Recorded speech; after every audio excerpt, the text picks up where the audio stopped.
You know, for a city to be really vital and great, it must invest in entrepreneurism and innovation, things that continually refresh and renew the civic culture. And how important that is also for those of us involved in kingdom ministry with the church and ministries throughout the city, believers who care about their city. Well, Fresno Pacific University has made a huge investment in the whole process of entrepreneurial innovation for kingdom causes in our city. It's called the Center for Community Transformation. It's brand new, and the leader, Dr. Randy White, the executive director of the new Center for Community Transformation at Fresno Pacific, is here with us today to talk to us about this exciting new addition to our community. This is our city, and I'm H. Spies. It belongs to you, it belongs to me. This is our city.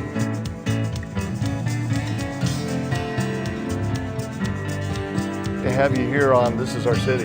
My pleasure. Thanks for having me. So after being involved for years with InterVarsity and on college campuses, not just in Fresno, but across the country, and being an innovator yourself in urban ministry, you've now been given the opportunity to lead a fantastic new center. What does that look like?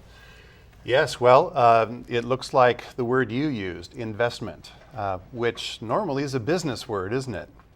But increasingly, we, the people of God in our city, have to understand that principle at its core. And this is a kingdom investment that is going to require time and resource, our best creative minds. It's going to require empirical data and not just anecdotal information if we want to transform our city. Well, you know, it sounds like you guys are really intercepting the future in the sense that just as governments are retrenching from human services because of the economy and having to pull back from caring for people in many ways, many cuts, it is time for the church to step up its game, and it seems like that's what the Center for Community Transformation is all about. Sure, and to step up one's game, it happens in a couple ways. It can happen certainly simply personally. So the people of God aren't just the people of God gathered, they're the people of God scattered. So every day they enter government, they enter business, they enter the world of social service, and they carry hopefully a kingdom mentality into those spheres. Now, we haven't always done the greatest job in training them to bring influence in those spheres. For the sake of the gospel, and certainly not for the transformation of our city. And so personally, a commitment and an investment in that direction would go a long way in bringing the kind of transformation we need in our city. But then institutionally, it's important as well. So can we invigorate and energize the institutions of our city and those who are influencers in those institutions to harness their resources and their best minds to tackle some of our most intransigent problems. Mm-hmm. So the center will do this through three arenas or three mechanisms, if you will. The first is research. I said a moment ago, we love to tell stories in the kingdom, and those stories often form the basis for our ministry strategies. The problem is we've got wonderful stories of great influence in the lives of individuals, and yet we still have 17.4% unemployment in our city. Yeah, so the question is what kind of anecdotal information isn't good enough if you're really talking about community-wide transformation? No, because you're going to base a strategy on it, and strategies require empirical evidence and data. And if we're talking about changing the way business is done in our city, or how access is created for people to start their own businesses, for example, we have to know what kinds of business training is available in our city. How might the church utilize forms of business training that are out there already? What are the possibilities? To do that, you need research. And this is one thing the university and seminary at Fresno Pacific is very good at. Mm-hmm. We know how to harness that research, especially in our own city. But let's now look at that through the lens of faith and ask, what are the implications for how we might change the way ministry is done in our city for greater transformation and effectiveness. A research engine for kingdom transformation. Exactly. That is awesome. Now, you mentioned two other aspects of the center. So then we convene. And so the seminary and the university have great tradition of convening leaders throughout the city. They have the ministry forum, more than 1,000 people, leaders throughout our city come to that every year. The business forum, similar numbers. So we're used to convening, and university has unique convening power. It's neutral, it's respected, doesn't have an agenda. But what we're talking about is convening smaller groups, very strategic groups of leaders around very specific issues. And that issue might be sexual trafficking in our city, it might be joblessness, it might be the homeless issue, but convening very strategic, influential groups of leaders throughout the city to embrace, address, and keep on embracing and addressing those kinds of issues. So creating a new level of conversation around those issues. Now, some of those mechanisms exist in the city. For example, the No Name Fellowship is an excellent forum, happens every couple of months. We bite off an issue. You and I have served on that steering committee. We'll continue to do that. So we'll augment what's happening there, but this will be in small, very focused, targeted meetings around the city around specific issues. And then finally, we'll do training. And this training could, well, we're very excited about the full array of things that we've been dreaming about. Let me give you one example. In the spring, we'll launch a workshop for churches that want to learn how to start a business. Now, churches, turns out, across the country are actually doing this, starting their own businesses. So the church is stepping up in terms of pressing into the whole unemployment issue, not just in Fresno, but around the country. Exactly. I mean, we spent a year as a subset of the No Name researching this, and turns out, there are many unemployed people in every city, some of them not only unemployed, but hard to employ. People who were formerly incarcerated, people who have just barriers to employment, whatever they are, could be illiteracy, could be no employable skills, all sorts of things. But churches have begun to actually start their own businesses so that somebody who's having a really hard time getting a job can get something on their resume, can get work experience, learns how to show up on time, acquire all those soft skills necessary for employment. And they shepherd them through that process, wrap all sorts of church services and love around them to help them through that. Yep. We've had a couple churches start really creative businesses. One church did a party rental business, bounce houses and that sort of thing. And they also started a moving service. So you got a bunch of these big beefy guys all tatted up, and they can move stuff. Fantastic. And so they'll come and they'll move and they'll pack and unpack, and they're supervised the whole time, and these guys are gaining amazing work experience, and now they've got something on their resume to go to the next place. Well, what a great picture of innovation and entrepreneurship. And so you've already been involved in sort of laying the groundwork for the center with this theme of jobs and right. Facing joblessness. I wanted to let our viewers take a look at this book right here. It's called The Work of Our Hands. And Joe, if you could just get a close-up of this. The Work of Our Hands is edited by Randy White. It was put together at the request of a task force that was inspired by Mayor Ashley Swearingen. Our mayor wanted to see progress made around the issue of employment and the church stepping into that whole arena. And Randy led a task force of folks that actually wrote this book. It's been published and distributed to churches all across our community, and it's available.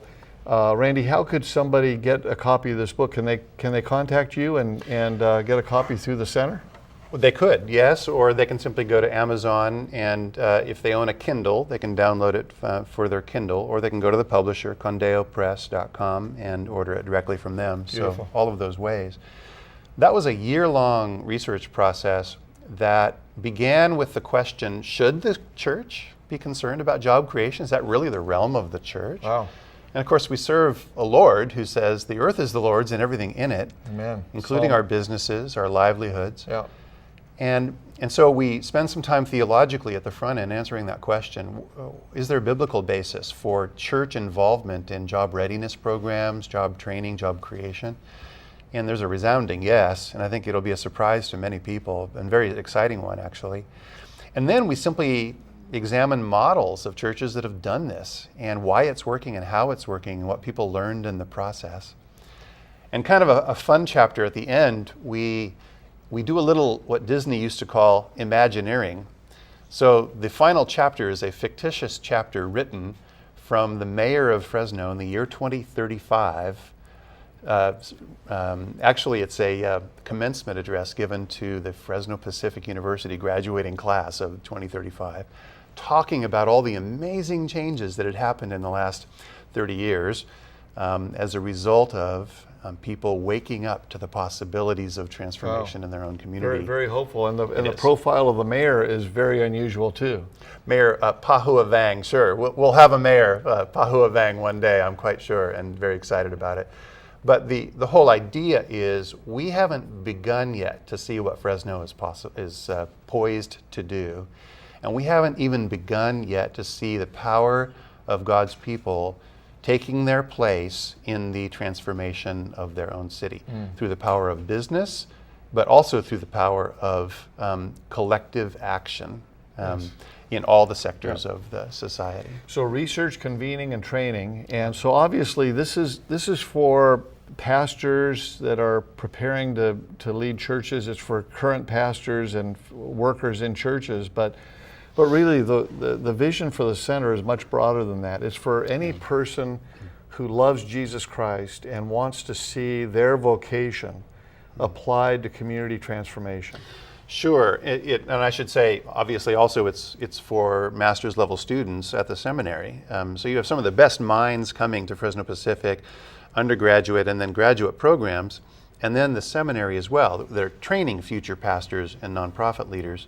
And so they'll begin to think from the very beginning of their ministry education that the church is all about community transformation. And we've got that great vertical relationship with Jesus Christ, but the other part of the cross needs to be there too. We've got that great horizontal relationship with God's people and God's city. And from the very beginning of their training process, they'll begin to acquire that as well. You know, one of the things I've discovered, because this show is sponsored by KNXT Channel 49, and which is a station that's owned by the Catholic Diocese of San Joaquin. One of the delightful things I've discovered is the number of Catholic students that are going to Fresno Pacific University. Even though it's a Mennonite campus, you really have all the streams of the faith coming to Fresno Pacific. That's right, and we need all the streams of the faith. The problems of our city are so complex that it isn't the purview of one denomination or particular background. You know, you and I have talked, Billy Graham has this great idea that there are 5 families of the Christian faith. And in those that family, that great diverse family, you've got evangelicals, you've got Pentecostals, charismatics, you've got the Catholic Church, you've got the Orthodox Church, and you've got the mainline church. The problems of Fresno are so complex that no one wing of God's family can afford to be on the sidelines. We need everybody engaged. And the Catholic churches in the Central Valley have been so key for so many generations in ministries of compassion. And that's been a really important part of this process. And I really look forward to working with our Catholic brothers and sisters on the process of transformation as well. Much to learn from them, and I hope we can provide a fellowship of collaboration. Beautiful. You know, as I've gone deeper into the study of Catholic social teaching, it's just so much along the lines of what you're talking about, dealing with solidarity, dealing with the workplace, dealing with the family and the value of the individual and the dignity of the person. That's right. Well, we're going to take a little break, and then we'll come back and learn more about your new role at the Center for Community Transformation at Fresno Pacific.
Well, we're back with Dr. Randy White, the Executive Director of the new Center for Community Transformation at Fresno Pacific University. And Randy, you know, one of the great joys of my life has been my friendship with you, and Terry's and my friendship with you and Tina. In 1993, when Fresno was a little bit like the Wild West, the Lord moved on both of our families to relocate to the Lowell neighborhood, a neighborhood right in the heart of downtown Fresno. And I know that you and I both still live in that neighborhood. So you come by this community transformation passion, honestly. And in many ways, this is a connecting of your life in a beautiful way. Your professional life as a professor and as an educator, and your ministry life and your family life too.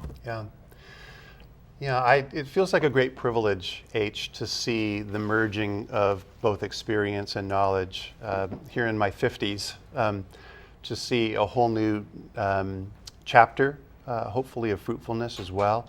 When we made that move in 1993, our neighborhood was exploding, the city was exploding in so many ways, and yet it felt normal, didn't it, for us to make that move?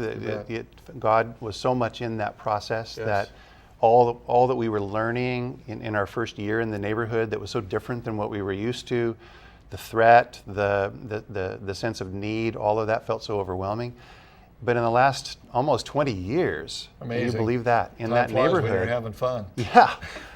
And it's been fun. I mean, far more fun than I thought it would be.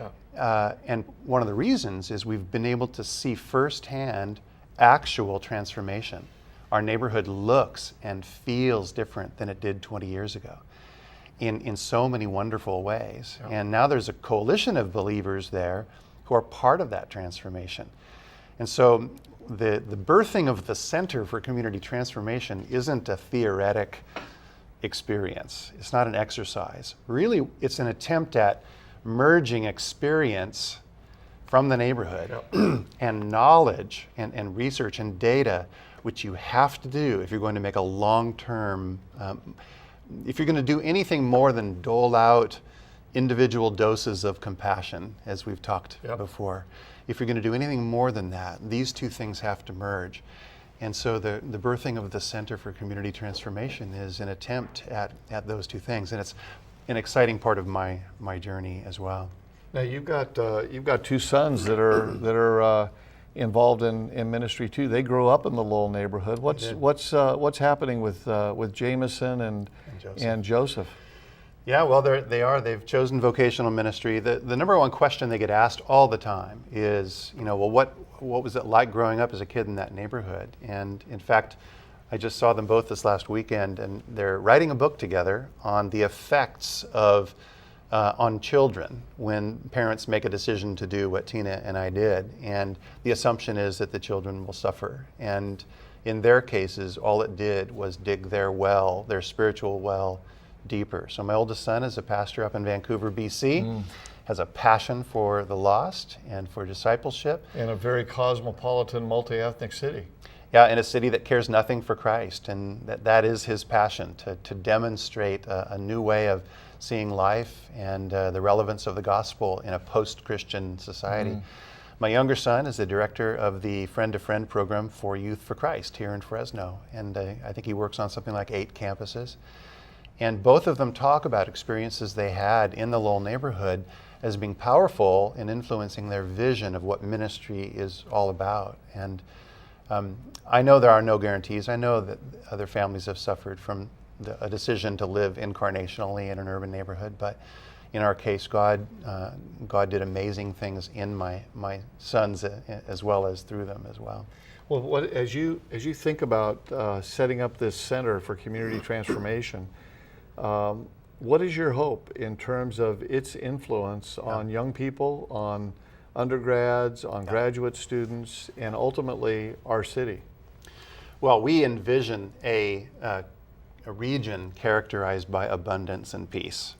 So that's our starting point. This is what we'll work toward, a region characterized by abundance and peace. So there's so many people who would not associate the words abundance and peace Yeah. with Fresno. Oh, yeah. Yeah, we've sort of trained ourselves to think of all of our deficits, haven't Right. we? You bet. Fresno has so many amazing assets. I mean, when you start categorizing the things that are true about Fresno in the positive side of the equation, it's staggering. The land itself, the people, the stock of those who live here and who brave those hot summers, the people who labor for next to nothing in our fields, the amazing contribution they make to our community. The people who've had to innovate and try new things in a really tough economic environment, but they found a way to make it. I mean, the list goes on and on.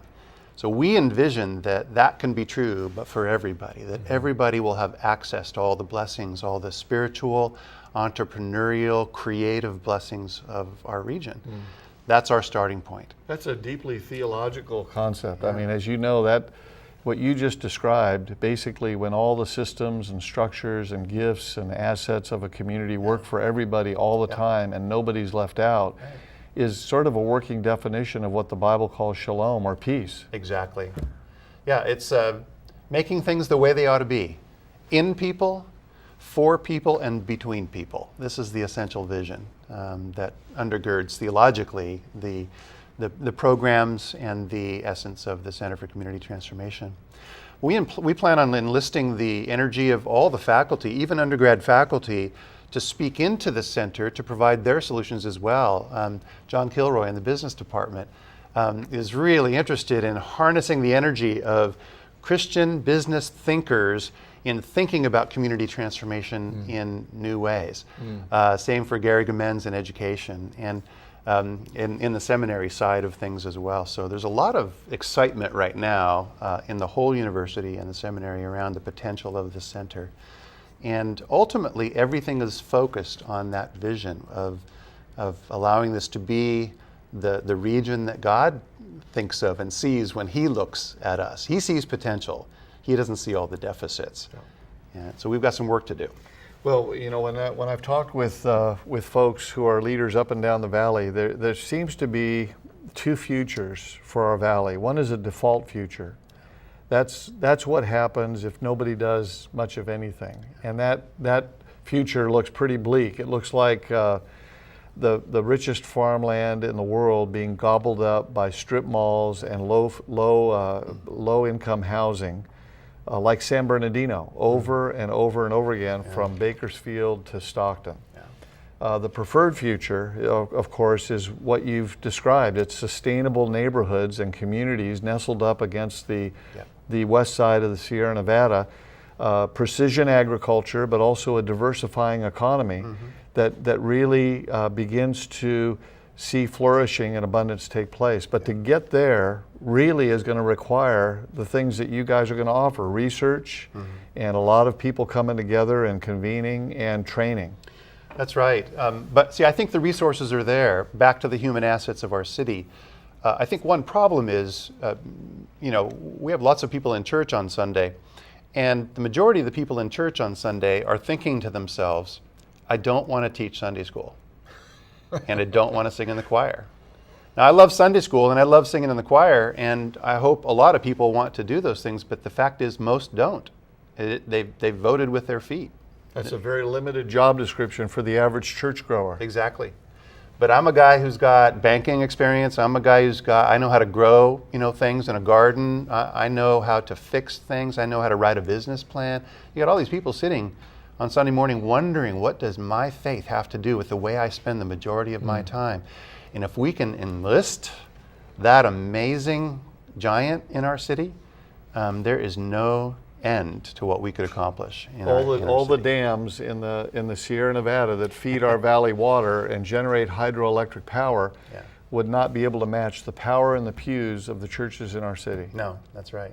Well, one of the things that we've only got a couple minutes left, but one of the things I wanted to make sure to mention was the fact that you're developing a website, and that website's going to be very exciting. Let's put while Randy describes the website, let's just put this up on the screen here for our folks at home. This is how you contact the Center for Community Transformation and its website. transformcentralvalley.org. So on this website, you're going to find some really creative things. We're going to feature monthly examples of Valley innovation. Now, these might be churches or organizations that are doing things focused on transformation, but it's new, it's different. You could go and find a model. Maybe your church would like to try something like that. There'll be another site on our site that focuses on kingdom entrepreneurship. So you can learn about business ethics. You can learn about how to utilize marketplace principles Christianly and make a difference with your business, for example. You can learn about job creation strategies for your own church as well.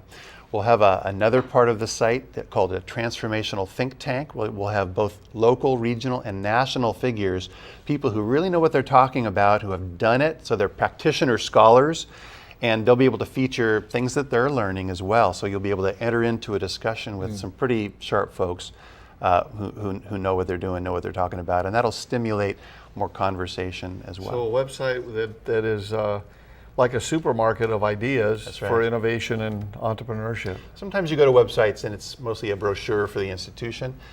Not so with this one. This is going to add value to ministries and businesses here in the Central Valley for the purpose of transformation. If there was one thing you'd like to say to a potential student or maybe a parent that has a young person that is looking for making a difference in their community, what would it be?